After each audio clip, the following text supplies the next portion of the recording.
pinch hitter here.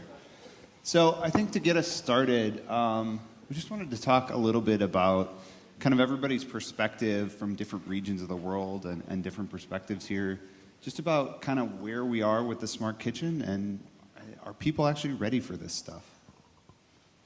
Okay, I'm probably talking, based on Japanese experiences. Okay, we have lots of home appliances traditionally, but also the Amazon, Google coming into Japanese market. But we still have lots of issues with the languages and the cultural differences. It's almost like Detroit automakers selling American cars to the Japanese market, which has lots of narrow streets. So we have to have adoption of the cultural differences, based on the maybe the culture, also the market differences, food is differences, mentality is different.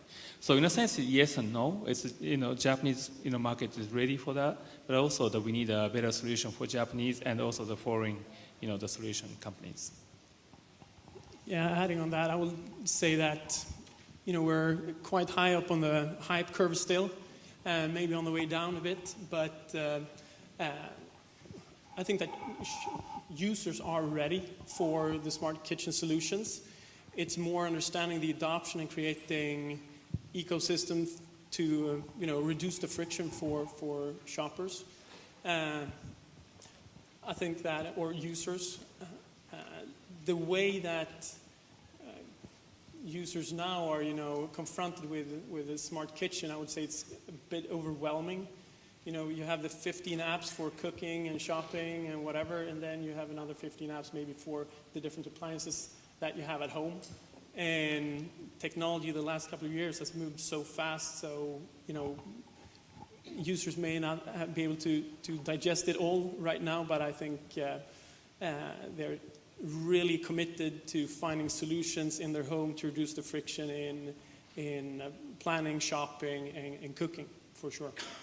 I think I can speak to this much more as the founder and builder of Review.com, which was the largest appliance review site on the web.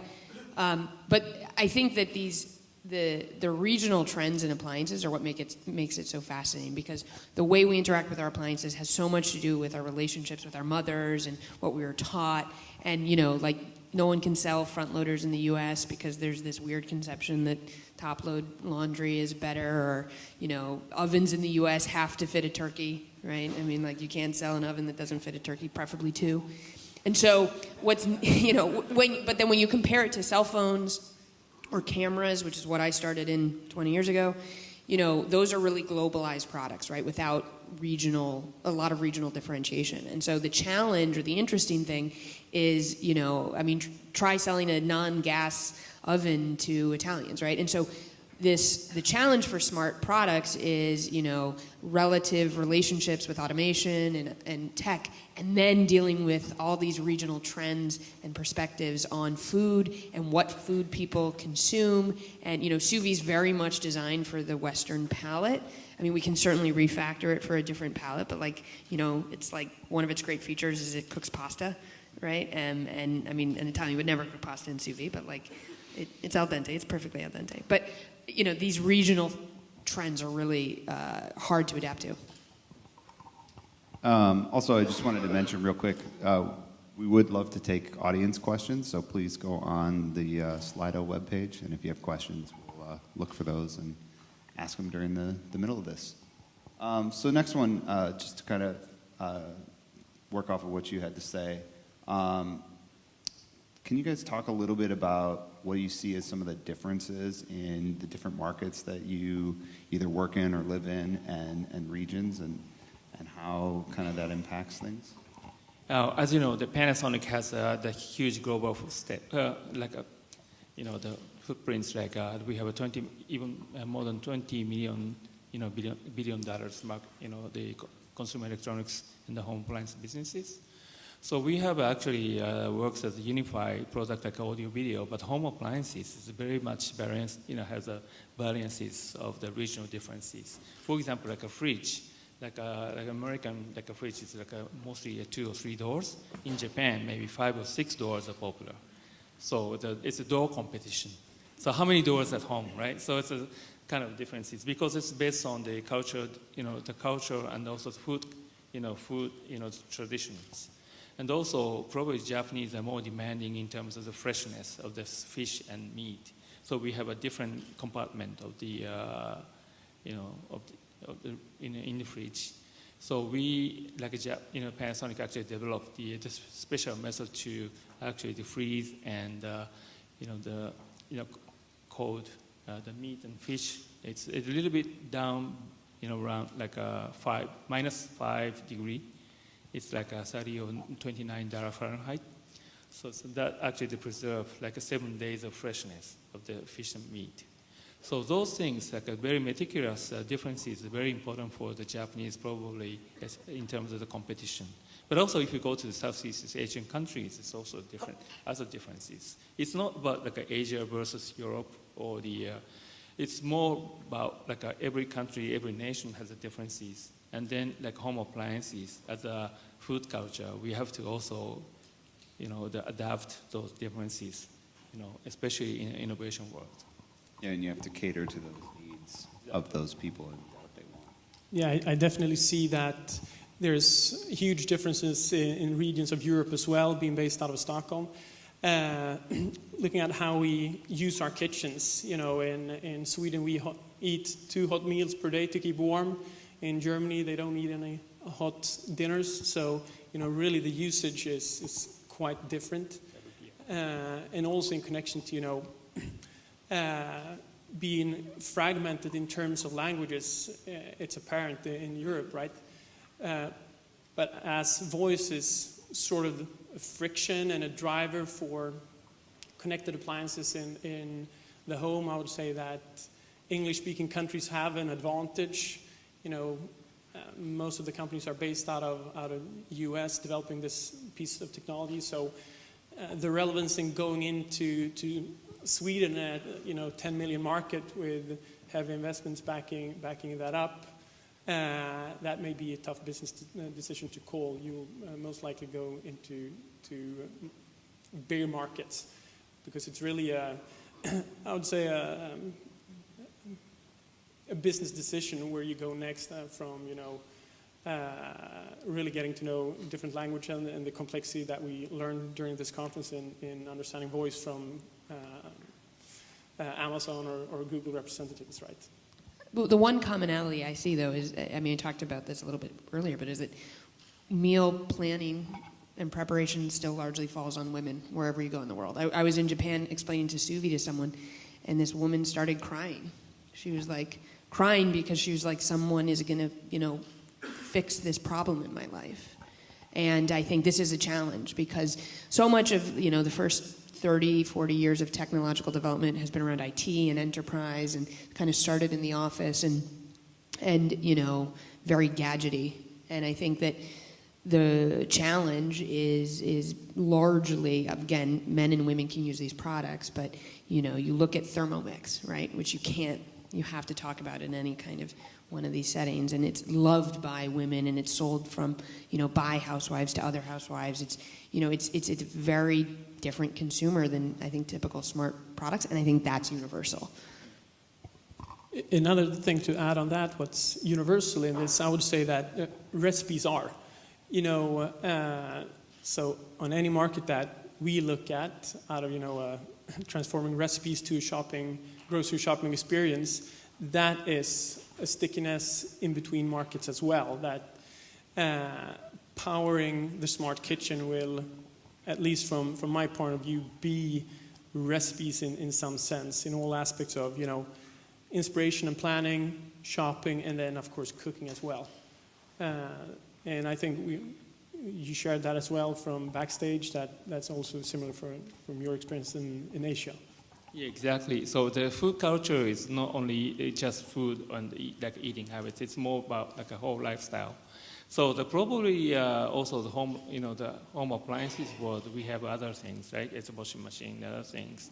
If you can integrate all those experiences with other like a daily chore, type of businesses, it's also giving you another value to that too. And then I also like to mention about like a smart kitchen appliances. I think it's a recipe or the food delivery or anything, those startups have to negotiate with a big brand like, BSH, right? So it's Whirlpool, GE, Panasonic, Samsung, LG, probably one by one. So probably we'd like to propose that somebody, speak up to the unified format like an OS or something like DVD, right? So DVD, so that they can work, all the contents world, can work together as a smart kitchen, probably their movement, and that may accelerate, all the probably the market or the brands actually, adapting all those smart kitchen value to that too. So I guess continuing to talk about the different markets, where do you guys think, in terms of markets, who do you think is the furthest along with the smart kitchen right now? I would say the U.S. in reference to the language advantage. It is, of course, it's to be a bit cynical as well. It's a huge market with a lot of monetary value to tap into.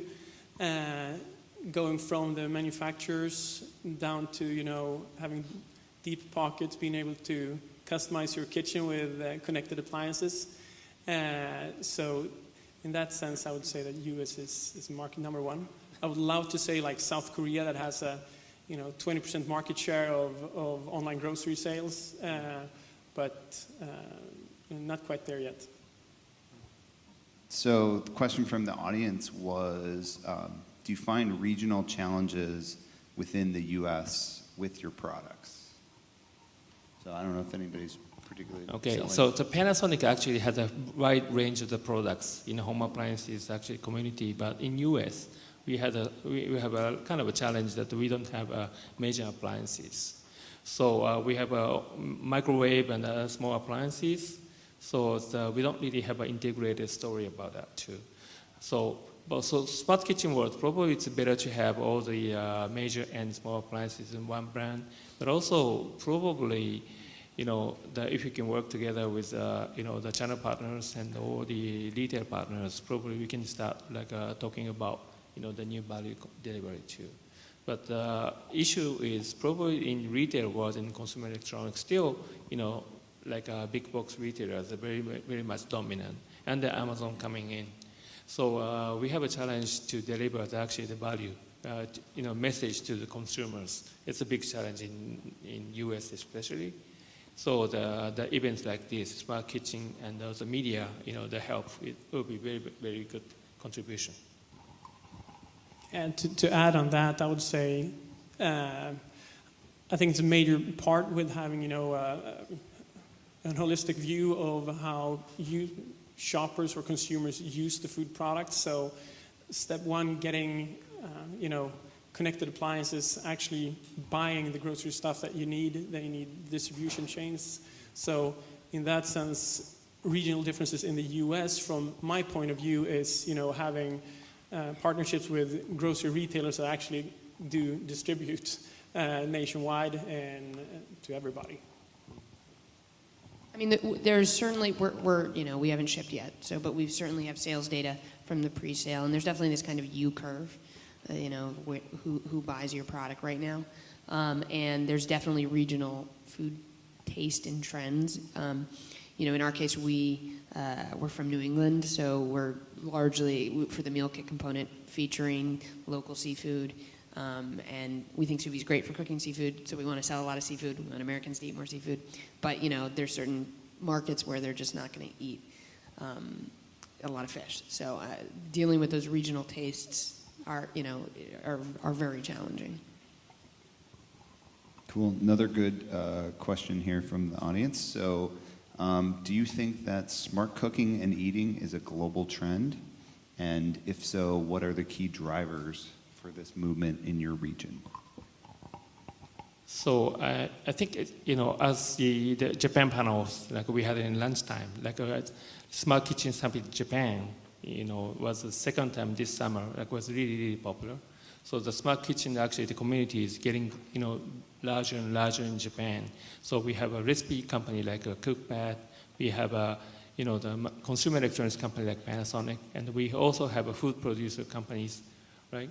So we have a communities and ecosystem in Japan, and we work together right now, so to deliver the new value to the consumer. So it's coming. So probably the key driver is the community work like this. So we used to be like in the CES, the Consumer Electronics Show, all the hardware manufacturers there.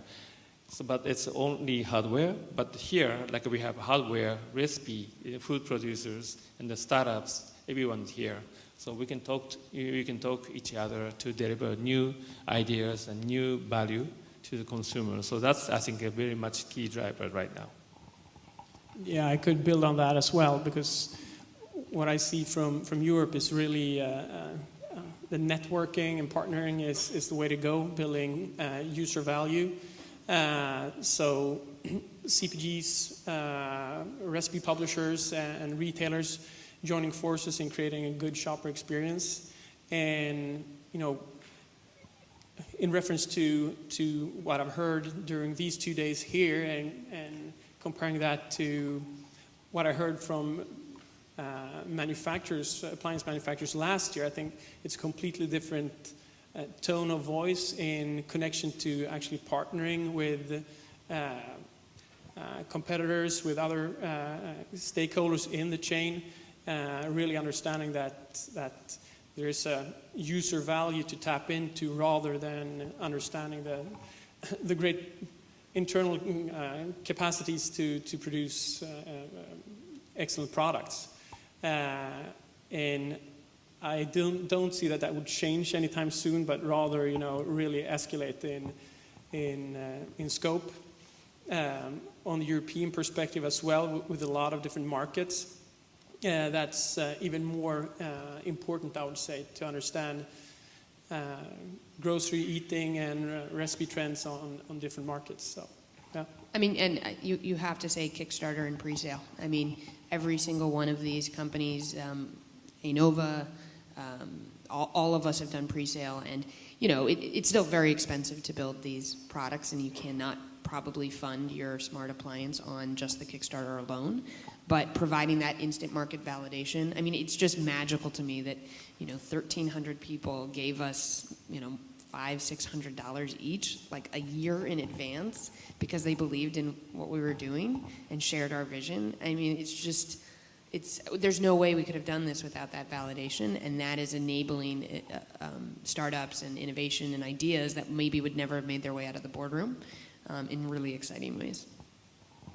I think that's a very good point. Okay, the passion is actually like a passion that people really has, the key driver. And then the food is actually the very good topic that the people has a passion every day.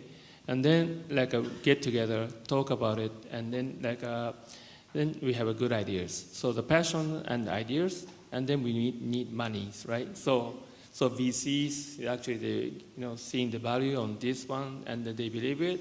Then we can scale it. So it's a whole community work, and we get together to do the new things, and that's very, very important. So I also wanted to talk a little bit about culture and how that impacts not only kind of our relationship with food, but relationship with technology, the kitchen, and things like that. So I don't know if everybody could touch a little bit on, how you think that affects the different markets, products in those markets, and things like that. I end up leaning back to recipes and grocery sales all the time in connection to the smart kitchen, as that is my home turf. I would say different cultural aspects, going back to Europe, guys, bear with me, but the level of private labels, for instance, is a huge thing for CPGs on some markets. I would say the smart kitchen, understanding consumers, is really something that will change the playing field for CPGs in Europe, because they will start to know the customers or consumers and create even more value-added products for them. That's a major thing, I would say. Touching upon it, how we use our kitchens. In Germany, in Germanic country, just like Sweden, we use our kitchen in completely different ways.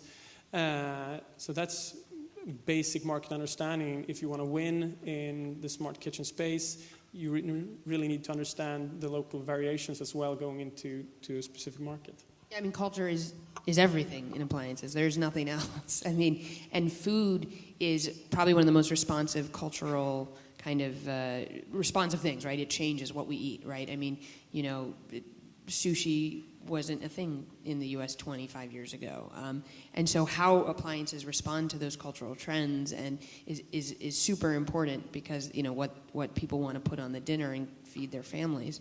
And I think in that regard, there are some universal trends, though, around, you know, locavorism, farm to table, you know, healthy, fresh, those kinds of things are universal. But what's really interesting to me is as, you know, we have this cultural globalization and connection and, you know, Americans buying rice cookers or, you know, Japanese buying, I don't know, like smokers, right? Like, I mean, there's all these different, you know, this is where it gets really, really exciting and really interesting and also really hard for smart kitchen companies because you have to hit those needs, right? You know, Keurig is huge in the U.S. and like non-existent anywhere else because we like our drip coffee, right?